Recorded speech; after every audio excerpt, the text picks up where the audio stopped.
Halo, selamat datang semuanya. Pernah nggak sih kita berhenti sejenak dan berpikir, di tengah lautan informasi digital ini, gimana sebetulnya nasib siswa-siswa kita?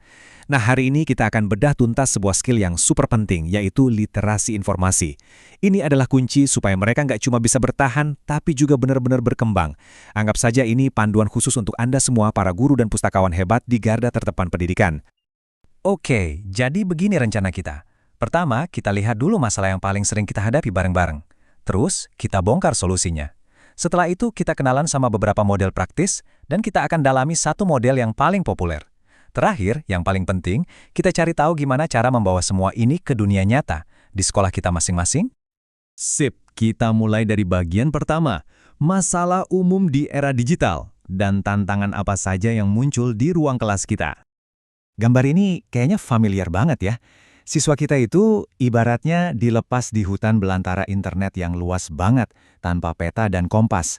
Wajar kalau mereka akhirnya bingung, kewalahan, dan ya ujung-ujungnya mengambil jalan pintas dengan menyalin tempel tugas. Dan ini bukan cuma perasaan kita loh, inilah kenyataan yang mereka hadapi.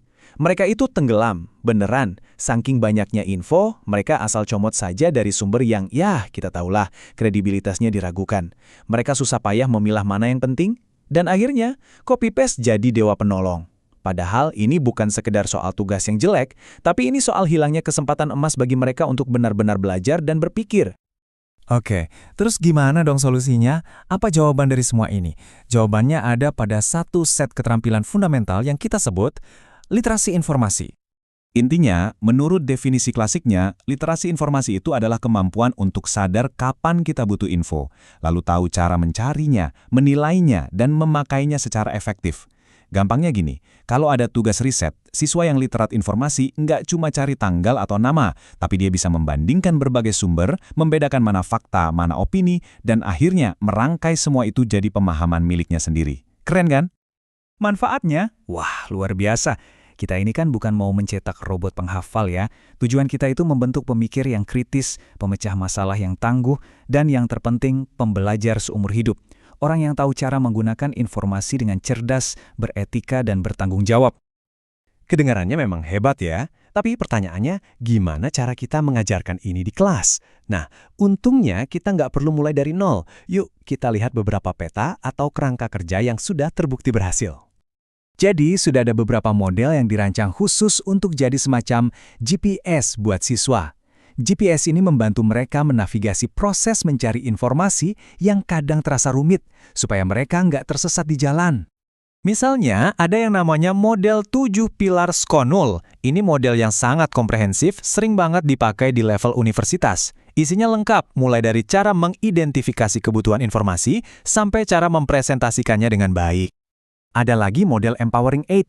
Yang bikin model ini spesial adalah karena ia dikembangkan khusus untuk konteks pelajar di Asia. Jadi, model ini sangat relevan dengan latar belakang budaya dan tantangan yang dihadapi siswa-siswa di wilayah kita. Nah, untuk pembahasan kita kali ini, kita akan fokus ke jagoannya, The Big Six. Kenapa? Karena model ini dianggap paling praktis, paling gampang diterapkan, dan paling populer digunakan di sekolah-sekolah di seluruh dunia. Sederhana, tapi sangat powerful. Oke, mari kita selami lebih dalam lagi. Kita lihat yuk, gimana sih The Big Six ini bisa jadi panduan langkah demi langkah yang super jelas, baik untuk kita maupun untuk siswa. Model yang dikembangkan oleh Mike Eisenberg dan Bob Berkowitz ini pada dasarnya memecah proses riset yang seringkali bikin pusing itu menjadi 6 langkah sederhana yang sangat logis. Bayangan ini seperti naik tangga satu persatu, jadi nggak terasa berat. Langkah pertama, dan ini yang paling fundamental, adalah definisi tugas. Disinilah semuanya berawal. Siswa harus benar-benar paham sebenarnya apa sih masalah yang harus saya selesaikan. Bukan cuma bikin makalah tentang pemanasan global, tapi lebih spesifik. Apa 3 dampak utama pemanasan global terhadap ekosistem laut Indonesia? Jadi pertanyaannya jelas, apa masalahnya dan info apa yang saya butuhkan? Langkah kedua, kita masuk ke fase perencanaan, strategi pencarian informasi. Penting banget untuk mikir dulu sebelum langsung Google. Di tahap ini, kita ajak siswa untuk brainstorming. Oke, untuk tugas tadi, sumber apa saja yang mungkin bisa dipakai? Buku di perpustakaan, situs web resmi kementerian, jurnal ilmiah, atau mungkin video dokumenter. Dari semua pilihan itu, mana yang kira-kira paling bagus? Ini tentang berpikir strategis. Kalau rencananya sudah matang, baru kita eksekusi. Langkah ketiga, lokasi dan akses. Ini adalah langkah praktisnya. Siswa benar-benar mencari sumber yang tadi sudah direncanakan. Mereka belajar gimana caranya pakai katalog perpustakaan, cara membaca daftar isi atau indeks di buku, atau cara menemukan data spesifik di sebuah situs web. Setelah sumbernya ketemu, saatnya kita mengobrol dengan informasi itu. Inilah langkah keempat, penggunaan informasi. Di sini, siswa benar-benar membaca, menonton, atau mendengarkan. Mereka belajar memilah mana informasi yang relevan dengan pertanyaan tugas mereka. Dari satu artikel panjang, mungkin hanya beberapa paragraf yang penting. Mereka juga belajar cara mencatat poin-poin kunci dan dari mana sumbernya. Nah, disinilah proses ajaibnya terjadi. Langkah kelima, sintesis. Ini bukan lagi soal mengumpulkan, tapi soal menciptakan.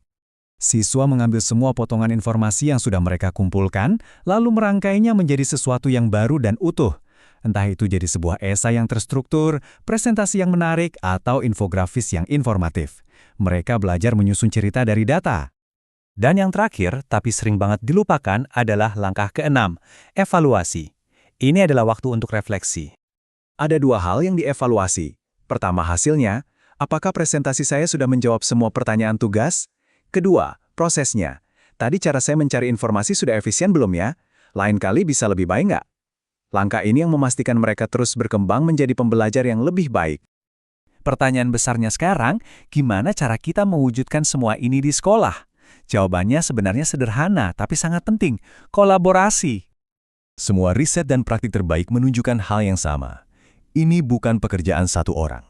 Pustakawan nggak bisa sendirian, guru juga nggak bisa sendirian. Supaya model seperti The Big Six ini berhasil, butuh kerjasama yang solid antara pustakawan, guru mata pelajaran, dan tentu saja dukungan dari pimpinan sekolah. Ini kerja tim. Dan kuncinya adalah integrasi. Keterampilan ini jangan diajarkan sebagai pelajaran terpisah yang membosankan, tapi leburkan langsung ke dalam tugas-tugas di kurikulum. Misalnya guru sejarah dan pustakawan bisa berkolaborasi merancang proyek riset, di mana siswa wajib menerapkan 6 langkah Big Six. Dengan begitu, belajar jadi terasa nyata, relevan, dan jauh lebih bermakna. Jadi, kesimpulannya begini. Dengan bekerja bersama, kita bukan cuma membantu siswa mengerjakan tugas atau lulus ujian, kita membekali mereka dengan keterampilan untuk seumur hidup. Pertanyaannya sekarang bukan lagi perlu atau tidak, tapi kapan dan bagaimana kita memulainya. Jadi, mari kita sama-sama memberdayakan siswa kita. Siap?